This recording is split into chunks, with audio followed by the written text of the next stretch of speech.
what are the characteristics of narcissistic leaders? What are the warning signs? What do you look out for so that you don't fall into this trap of picking a narcissistic leader and then regretting it?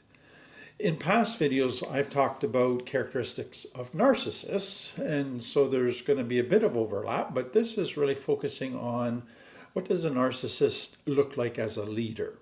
And what are those characteristics? And I want to give you 12 different characteristics that I hope will just help you and hopefully prevent the organization you might be part of from making some bad decisions and picking a narcissistic leader. I'm going to borrow from Craig and Carolyn Williford. They've given 6 primary characteristics of a narcissistic leader. And then Chuck DeGroat has added 4 additional characteristics. And then I'm going to give you 2 other ones as well. Number 1, a narcissistic leader, all decision making centers on them. So a narcissistic leader, because of their insecurity, because of their shame, their fear basically, they have to stay in control. They can't step away and trust others to make decision. They see themselves as essential in every decision that is made. Now they can talk about empowering their staff all the time and that that's their vision for the organization, but their actions say otherwise. They do not relinquish control. And so again, what you're going to see, and I want you to keep in mind, is narcissists, deep shame, that creates deep insecurity. So now they're in a position of power, authority over others, but great responsibility. And that insecurity just gets amped up big time. And so now there's a massive fear, even greater fear of looking bad, of failing. And so they feel then they need to be in total control of every decision so that it gets made right, so that something doesn't make them look bad. Often with narcissistic leaders, you sense a lot of impatience in dealing with people and a lack of ability to truly listen to people. They can act like they're listening to people. They can be quite good at that, but they're not really hearing people well. And so part of that impatience is that narcissists, again, that insecurity, but also they don't accept their own limitations. They've always wanted to be a superhero. They've always wanted to be without limitations. And so what they tend to do without realizing it is they get staff that props them up and kind of hides their limitations. And now their staff has the strengths where they might have weaknesses and makes them look good, but now the staff have to be perfect. So their expectations is you got to do everything perfectly the first time. You got to figure it out right away. You got to respond to everything right away perfectly. And if you don't, explosion. The role in his mind of being a leader is not to serve the people under him. The role in his mind is that people are to serve him. They're to be used. They're commodities to be used. And therefore, they better perform or he's going to be upset. The third, narcissistic leaders will delegate to people and say, hey, I'm going to give you a job. I'm going to give you all the authority to carry out that job. But then they don't actually give them that authority. They put all kinds of limitations on what they can do, the decisions they can make. So they promise positions of authority, but don't give the commensurate authority, fulfill that position, because they have to remain in control. They have so much insecurity that they can't trust that others could make good decisions. And so they know that people need to be in positions where they can have authority and make good decisions. And so they promise that, but they just can't deliver because of their own fear. Another part that often happens within organizations that have a narcissist as a leader is that they're very hierarchical.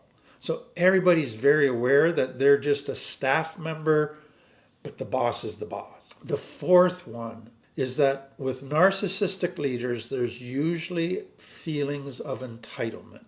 And so what you can get is there's this leaders who pay their staff next to nothing. Staff are in very basic cubicles, but the narcissistic leader's in a corner office with just extravagant stuff.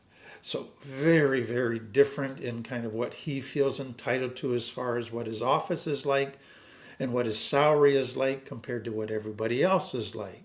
Some, it goes beyond that. They go to, hey, I can go out and I can have affairs, no big deal. Because I work so hard, I deserve a break. I can go out and use drugs and get drunk and all of that all the time and party. I deserve that. I'm entitled to that. I earn the money, I work hard, I've built this business, I'm a success, I need to be rewarded. And so they often justify overindulgent lifestyle that can do a lot of damage to a lot of people, but in them, what's everybody making a big deal about? They feel entitled to it. What happens when you've got that deep shame stuff? Narcissism is an attempt to overcompensate, to try to heal the shame by creating an image. And so they're propping up what they really deep down in their subconscious brain believe about themselves, that they're nothing, they're not good enough, that they're not valuable. So now they're trying to prop it up. And so this entitlement comes out of that now I get a position that's powerful, that's really making me feel good, but now I got to put all of the accoutrements around that position to just really prove I've arrived. And so I'm entitled to all of the perks of that position, and it's all an attempt to prop up the shame. But what you can see then, as soon as you go down that road, now, anytime there's a threat of losing one of those things, that's a disaster, that's a catastrophe, because that's going to prove I'm a failure. And so that creates even greater sense of entitlement. I got to hang on to all of these things because in their mind, that's what makes them great and proves that they're great. To take that away would disprove their greatness, and that's an overwhelming threat. And so if somebody comes along and challenges their entitlement mindset, they do not like that, because you are threatening them. And so they often respond by getting extremely defensive. And they lash out and lash back and try to hurt the other person because, again, they feel they need to hang on to that. And so nobody's allowed to challenge it. The fifth one is that they usually feel quite threatened or intimidated by talented staff. So as soon as they bring somebody on staff who's really gifted, really capable, that everybody looks up to and likes, the narcissistic leader starts feeling threatened because, again, their insecurities are coming up. Well, if everybody likes this person, what are they thinking of me? Are they going to start wanting to follow that person more than me? And so talented people are a big threat. And it's all, again, because of their insecurity. Now, let me just, again, highlight this, that narcissistic leaders, when you meet them, they don't show insecurity. They show confidence.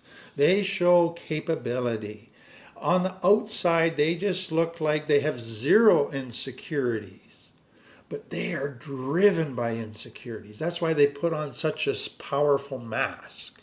The sixth thing about a narcissistic leader is that they need to be the best and the brightest in the room, in the organization. They have to appear to be smarter, more successful, more engaging, more wonderful than everybody else. Now, what's tricky with this is that a narcissistic leader in most organizations can't be kind of a big egotistical, bragging, puffed up person. They have to act humble, like they're there to serve, like they value their team, like they want their team to succeed more than them. And so though they want to be the biggest and the brightest in the room, and that's really their motivation, they got to act like they don't. They got to act like this humble servant who talks about humility and justice and faithfulness and service. But really, those are just words. Number 7, inconsistency and impulsiveness. Now, normally you would see inconsistency and impulsiveness as kind of two separate things. But when it comes to narcissistic leaders, they tend to go together. And so I'm going to look at them together. So there's an inconsistency in their behavior, and there's an impulsiveness in their decision making. So part of, again, what you see with narcissistic leaders is that they're great at starting new projects. They're great at starting new ventures. They've always got a new idea about what's going to make them even more successful. And so one of the reasons for that is that because of that deep shame and that deep insecurity, they constantly need ego inflation. They need to be propped up. And so they put the staff around them that tells them, that mirrors to them, you're wonderful, you're the smartest, you're the greatest. But they also need more than that. And they need projects, new ventures that just show, hey, we're growing, look how wonderful we are, look at what we're accomplishing. So they're constantly needing new stuff happening to prop up how wonderful they are, how great they are as a leader. What that's like for staff is it's like they're in this constant hurricane with stuff flying by and a new thing they got to do.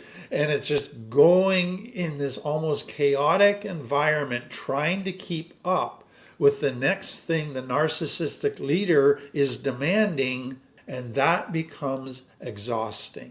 Now, the narcissistic leader will, again, re-narrate all of this. They won't say it's because they need to get their ego propped up. They'll say they're just a very creative person. They're a person with tremendous passion for this industry and wanting to grow and meet this need in even better ways. That's how they're going to spin it. But that's not the truth. The truth is they need that constant ego inflation. Number 8, narcissistic leaders have a pattern of praising people, then withdrawing from people. We see it often in codependency. And so what you're going to see is that because of the deep shame, narcissists aren't good at relationships. They're not capable of healthy relationships. And so most of their relationships with staff become very codependent relationships. So what you will get is a new staff member who's really working hard, and so the narcissistic leader praises them and just loads them up with validation on how wonderful they are. But initially, that's just because this person is making the narcissist look good. The minute that new staff person does one little thing to piss off the leader, to act like they're a bit disloyal, all the praise stops. The leader withdraws, the leader becomes cold, even cruel to that staff member. And the staff member is confused. They're going, what did I do? What's going on here? Or it can go in a little different direction.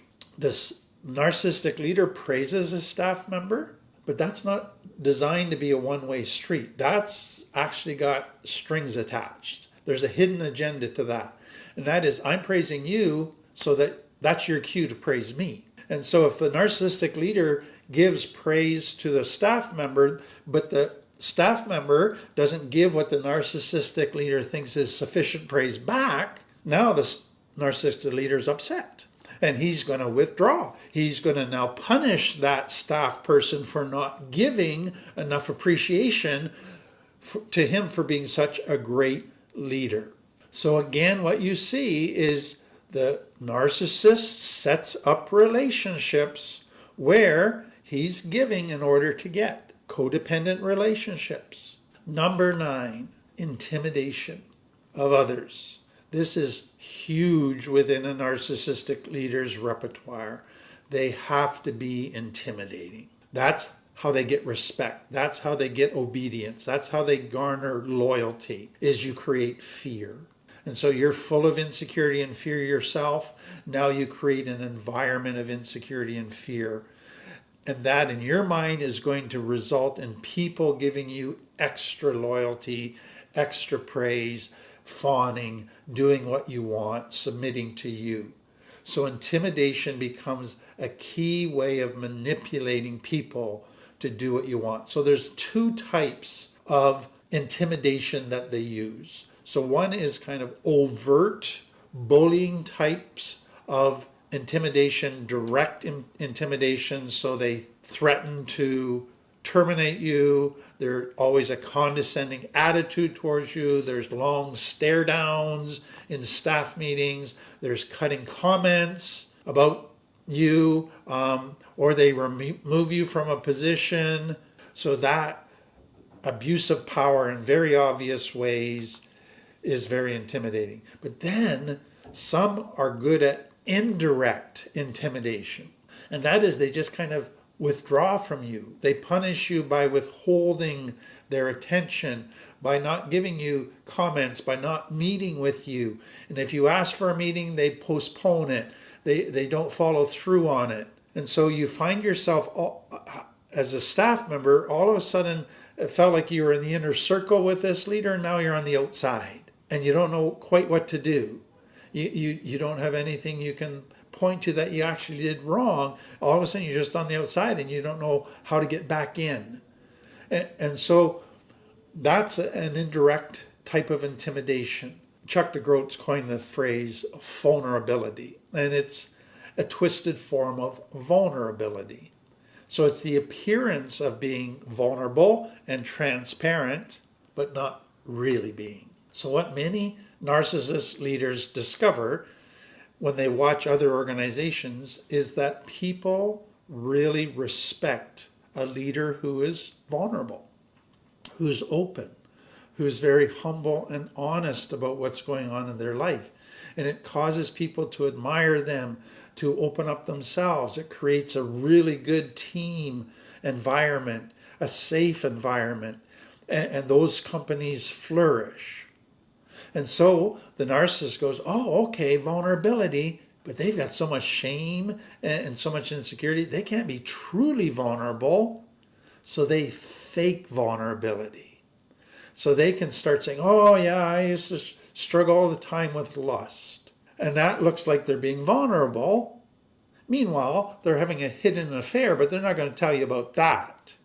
They just talk in these very general type terms that sound like they're being vulnerable. Number 11, they habitually turn the conversation back to themselves. So somebody has said that what we talk about reveals what we love, and what we love drives our conversations. So if we love ourselves more than anyone or anything, then we're going to habitually draw conversations back to ourselves. We're going to want to be the hero of every story. We're going to want to be the theme of every story. We're going to want to look good in every story. And we're going to want people talking about us in the conversation regularly. And that's what you're going to find with a narcissistic leader. They're always wanting the conversations to come back to them, how great they are, how smart they are, the problems they solve, all of that. The final one is that narcissistic leaders respond to correction with anger and self-defense. So there's not humility. Again, that shame is afraid of being exposed, that they are deficient, that they aren't good enough. That's their fear. It's all based on lies they've believed about themselves, but they're not willing to challenge those lies or look at those lies.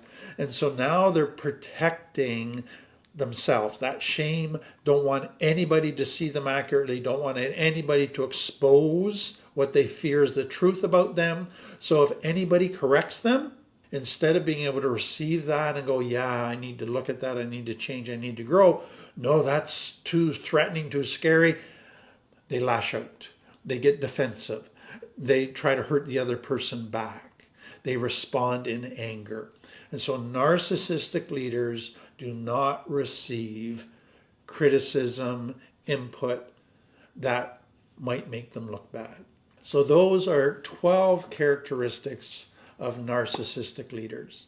I hope that helps you. If you're involved in an organization, you're involved in a group that has a leader over it, that you'd be able to spot if you have a narcissistic leader. And if you do, I would really encourage you to either, you got to get out of that organization because you're going to get hurt, or you need to find ways to try and help others see that this leader is going to be hurting us very soon. And that's a tricky path to go down, but it's such an important path. So the bottom line becomes this. If there's a narcissistic leader, there's eventually going to be abuse. People are going to get hurt. It's going to do a lot of damage. And so the better we can screen and protect ourselves from narcissistic leaders, the better. Because with a narcissistic leader, you end up with a system that's not safe. And so if we want safe organizations, safe places for people to be part of, we have to have healthy leadership. And therefore we need criteria to help us screen out narcissistic leaders. Now there's another piece to this. Narcissistic leaders, for the first 3-6 months, they can hide all of those things. And so you can't just make decisions about a narcissistic leader based on their resume, based on your first few meetings with them, because they can fool you. You got to watch them over a period of time. You got to look at their track record and get reports from other places where they've been, because they can fool you. And so be prepared to do some homework. Don't just go by their resume.